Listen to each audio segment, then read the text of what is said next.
hello, and thank you for tuning in to the Theater Art Society Talkback for the Department of Drama's main stage production of TomorrowLove. My name is Logan Hockley, and I am the task president. We've collected questions, and we'll be asking them on behalf of the audience today. First, I'd like to give a huge congratulations to you all for creating such a great show. It's been such a fantastic run thus far, and we've heard such wonderful things about the stories you've shown. We'll get you to start by each introducing yourselves by giving us your name, position, and pronouns. Start over here. Hi, I'm Xavier, he, him, and I was the production designer for Reality Hurts. Hi, I'm Autumn, she, her, and I was a production designer for Perfect. I'm Brice, any pronouns, and I was Chris in Reality Hurts. My name is Claire, I use any pronouns as well, and I was Shannon in Reality Hurts. I'm Kacie, I use she, her pronouns, and I was the director of Perfect and the intimacy director for Evidence. I'm Kay, I use they, he pronouns, and I played Kacie in 8 Legs. My name's Caiden, I also use they, he pronouns, and I play Hayden in 8 Legs, 2 Hearts. Awesome. So, we're going to start off with our first question. Our first question is going to be aimed at Kacie. Can you just talk to us about what TomorrowLove is? I can! TomorrowLove is a collection of 15 plays, actually. They're all to do with love and sex and technology and the future, but we're only doing 4 of them, plus 2 bonus pieces, as Logan put it in our promo. But yeah, they just grapple with the idea of technology impacting human connection. Awesome. Thank you very much. Our next question is going to be aimed at Caiden. So Caiden, this show features 2 movement pieces, neither of which are included in the script. Can you speak to the process of their creation? Yeah, well, first of all, I had a lot of fun during the process. We did have a lot of freedom with, as actors, creating those scores, our individual scores ourselves, and then we amalgamated them throughout several rehearsals. And yeah, and I think it's really important to acknowledge, like when you do movement scores, like, and it is like a devised kind of piece, it is good to go back and to reanalyze and to rehash and to re-rehearse and re-choreograph, and yeah, and just going through that entire process is very fun. Cool. All right, our next Rehearsing. Our next question is going to be for Kay. So each of these pieces are 2-handers. Can you speak to the process of developing relationships with your scene partner while also maintaining a feeling of ensemble? Ensemble. Yeah, it is really fun building those scenes. And I think 2-handers are so special because it's like, it's just you and that other actor on stage, and like, is so the core of like connecting as actors and like building that support and trust. But I think it really was like the movement pieces that we did that kind of kept that ensemble feeling, that we all get to do this thing together and build this piece together. And so we never felt like separated by pieces. Everyone still felt like a really cohesive cast. And it always gave us like reconnection times to like be able to kind of talk about like some of the discoveries we've been making throughout the week. Because we'd have a rehearsal just for the scenes individually, and then a rehearsal as a group for those movement rehearsals. And so it kept us all really connected as a cast, and I think that was a really great way to keep us cohesive and like connected to one another. Yeah. Oh, thank you. Our next question is for Brice. Can you just speak to the experience of working with multiple directors on one show? Multiple directors on one show. Say nice things. Well, it was certainly very interesting to just be able to get so many different perspectives on what we were doing, especially with the scores and with our scenes. Getting to see some of those reactions from the panel during the runs was really fantastic. But yeah, it was great just because of all those different perspectives that were showing themselves, and it had really turned just all the pieces into a very like universally loved, I think, piece all across the board. Awesome. If I can add on to that, it was also so nice as the directors to get to like, still get to like see the progress that you guys were making like between those rehearsals where we got to see everything, and like, I'm sure I'm still the loudest one in the audience when you have your Shannon, because it's my favorite moment in that whole little scene. I just love watching you turn around and say Shannon. It's so funny to me. Shannon! Awesome, thank you very much. For our next question, this one's going to be towards Xavier and Autumn. Can the two of you speak to the experience of designing multiple elements in each piece while still maintaining the unity of the design world? Yeah, no, I think a big part of kind of keeping the unity of the design world in this piece was there was an overall kind of world designer, Julia, who kind of helped guide the overall direction that we were going, but kind of one of the key concepts we were trying to go for with design was as if these were maybe stories that were happening like in a similar like neighborhood or near each other, but like kind of existing independently of each other in their design world, and so we could tell our own stories about these characters and what they're doing in this world, because even in our current world, it's like no one lives in exactly similar environments or dresses the exact same, so kind of capturing that humanity aspect I think was a big part of it for us. Yeah, and like we hadn't really talked when we were first coming up with like our preliminary designs, and because we already had like an idea of what the world was supposed to be like, we kind of all of our designs sort of really meshed well together, just naturally, which was super cool. And yeah. Awesome. Kind of being like flexible and being able to kind of give and take in order to kind of help that world become more cohesive as needed was Cool. a big strength of the team. Cool, very interesting. Thanks so much. The next question, I'm going to start with Claire, but pretty much anybody can answer this. So each of these scripts features a piece of technology that impacts the characters. Can you just speak to the relationship between some of these? Yeah, wow. It's so different between the pieces. In Reality Hurts, we're working with a technology that essentially, it's like deepfake technology, very advanced deepfake technology, and it's often used for violence and other dark things. And so that's changed a lot of how my character goes about things because this technology exists. She's been affected by it. And I think that all of our characters have been hugely impacted by the technology in our pieces because it's all this new stuff, and I think that as that evolves, we have kind of had to evolve our characters to have relationships with technology that doesn't even exist yet. But yeah, I think that each of us has a really unique piece of technology that doesn't exist yet, or does exist, but in a way more unevolved method. Yeah. So yeah, I think it's interesting that we all got something to play off that doesn't necessarily exist. Yeah, I think the interesting thing with that is like, especially when the script was written, which was 2016, this technology was completely unknown. But like now, there's a lot more similarities. Like going through each of the scripts, it was like, Echo World, which we talk about in 8 Legs, sounds a lot like what Metaverse is trying to be, and like with Reality Hurts, like deepfake have gotten like really big in the last little while. Like it's gotten even more advanced, but like, it's getting a little too close to what Reality Hurts is. Yeah. And like all of these sort of little things that like, 5, 7, 8 years ago? How long Too was many. 2016? I don't know. Whatever that was, like those were like outlandish technologies, but now it's like getting a little too close. Yeah. Like it's kind of crazy how quickly we keep moving with technology. Yeah. Well, and something that was, I think, quite a happy accident. So we didn't actually know what order these pieces were going to be in at the start of this process. And we tried a bunch of different things. And the way that we ended up doing it, it's kind of in chronological order of the technology.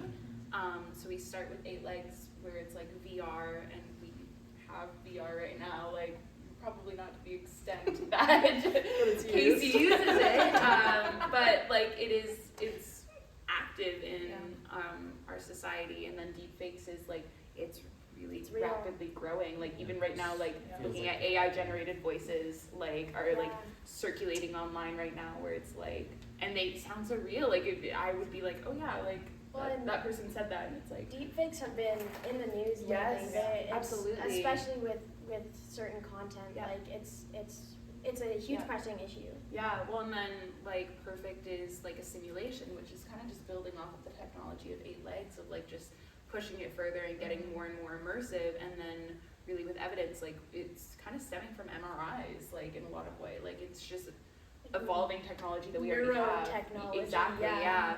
So Which even that, I've seen TikToks of like this one lady who has certain technology Yep. that can like read her brain Exactly. scans and give like And it's colors. so And like it's similar. just kind of colors and patterns, but it's basically like Yep. the lower version Yep. of what evidence eventually is like suggesting is possible. Yeah. So what a happy accident. Yeah. Crazy. And I think the main purpose of all these scripts and all these scenes and are to it allows the audience and forces the audience to think about the pros and cons of technology, and it allows them to take hypothetical or also very real technologies as we've already seen, and compare them to people with different belief systems and people with different experiences with these this software or these systems. And I think that's a very important thing, especially now, and especially how fast everything is changing, and yeah. Well put. True. Awesome, thank you for those excellent answers. Our next question is towards Kacie, most primarily. Evidence and Perfect both have intimacy in the pieces. Can you speak to working with intimacy in a professional context and how it informed the storytelling? Yeah, so I was our intimacy director. I'm working on getting my certification. I've got some of it already, but it was really interesting. I think that these pieces are such great examples of just how much intimacy can influence a story. Like I know in Evidence there is a through line that Gail and I worked on of each piece of intimacy and evidence is tried again later on and rejected, and like to show like the evolution of that relationship. And like I know with Perfect, my actors talked about like the fact that because we have like choreographed rejections in Perfect as well, about how much that says about the characters. Yeah, so I just think it's been nice to see just how much it influences stories. I think it's super nifty.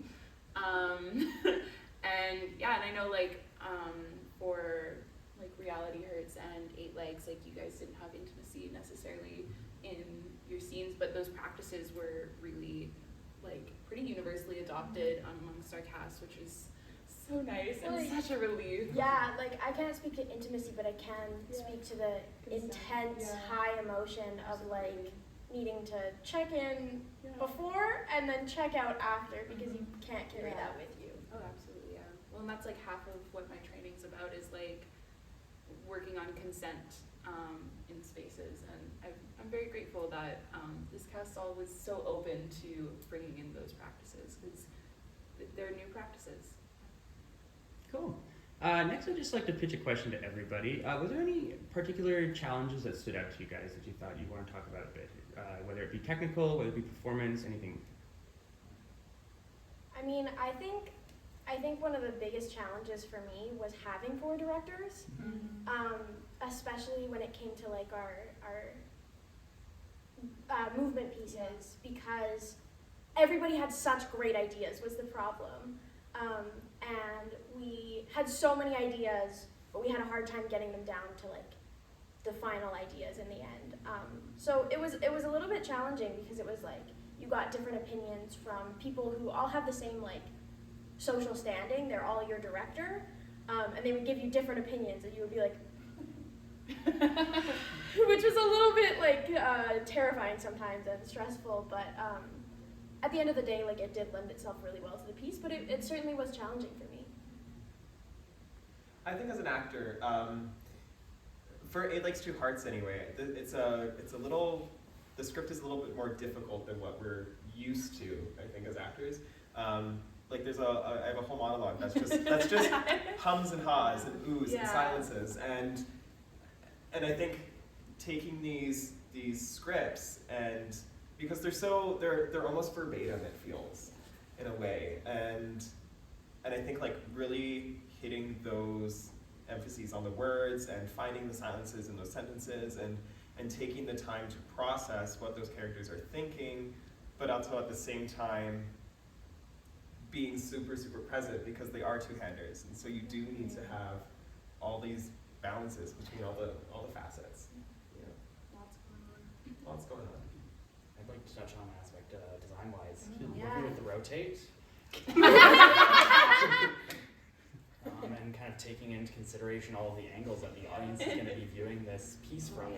Because Yeah. you've got like this one big wall in the middle and then this other like kind of triangle wall that you're dealing with, and you're trying to figure out how these sight lines are going to work, and like how the world you're going to integrate into it is going to be viewed from not just one side, but effectively 3 sides. The audience covers about 120 degrees.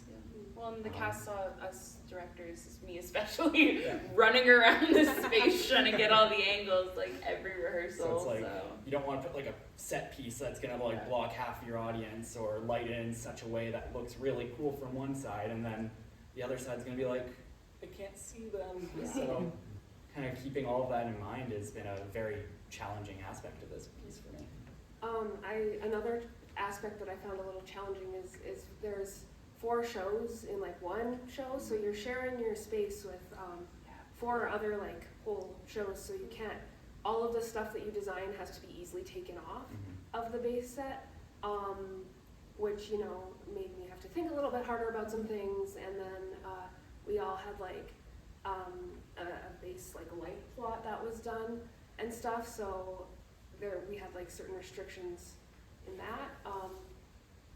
So it was just learning how to kind of work with everyone and make sure it all works for everyone's needs and what they're trying to do with the design. I think for myself, with this being my first speaking role at the university, and especially dealing with such emotionally intense subject matter, I think just finding that process was a bit of a challenge. Finding the process for getting into that and getting out of that and feeling okay within that. Cool, thank you very much. We just have one last question. We like to end each talk back by asking you all to share a favorite moment or highlight from the show. So we're just going to go down the line if you'd like to just share whatever you want. And we're going to start with Caiden. My favorite moment is probably Hayden and Kacie's hug at the end of the scene. I think even though within the text there isn't much resolution, but within the blocking and with how it's staged, there is so much resolution to it, and I think it's just such a beautiful moment of acceptance and moving forward together. Yeah, I mean, not to like say the same thing, but I think this is my first time doing a two-hander in terms of like an actual full production, and I just really loved working with Caiden. Like, they're a very open actor, and it was always just so natural to like connect together, and like all of our blocking and all of these like really intense moments, whether they're like intimate or like fighting, like all of these big extremes we have within this little scene, it always just felt really comfortable and safe, and I really appreciate it. Thank you. I'm gonna shout out my actors. I think they were my highlight, especially in terms of Perfect is such a like queer content filled piece, and that was like something that really excited me from the beginning of the process. Was I knew no matter what I did with it, it was queer in terms of like my casting, and my actors have been so compassionate with the story and so just eager to learn. They've both been doing a ton of research. They did a bunch of research on asexuality, on body dysmorphia, like so many things were brought into the space on that level, so that they were really able to approach this with the care and love that it needed. And I think that they did a fantastic job of showing that. Cool. My favorite moment is when Jesse says pay and receive. It always gets me. She's crazy. That's my favorite part. Thanks. Cool. My favorite part was the rehearsal in which we got the fight coordinator in, and that really took that ending scene to the next level, I think. Oh yeah. And it was a lot of fun to work and to develop that moment. So yeah, that was my favorite part. I think my favorite part is when we actually like got into the space and started to see everything coming together. This is the first time that something I've designed has been like on stage, and it's super cool. And also like working with Xavier and Em and Julia has been super fun, and like being in the space and sort of figuring things out and seeing it all come together. It's really nice. I think one of my favorites pieces is the second movement piece, watching it from different angles throughout, because you almost see different stories depending on what part of the audience that you sit in, and I thought that was such a lovely touch. Awesome. So, on behalf of the Theater Arts Society, we'd like to thank you all for taking the time to join us today and answer some of the questions that the audience had. We truly value your time and effort and appreciate you being here today. The Theater Arts Society can be found on both Instagram and Facebook at Theater Arts Society. There you can find information on what's coming up in the drama department and in the U Lethbridge drama community. I'd once again like to congratulate the cast for an amazing run, and thank you all for taking the time to tune into our talkbacks. Thank you, and have a wonderful night. Starting to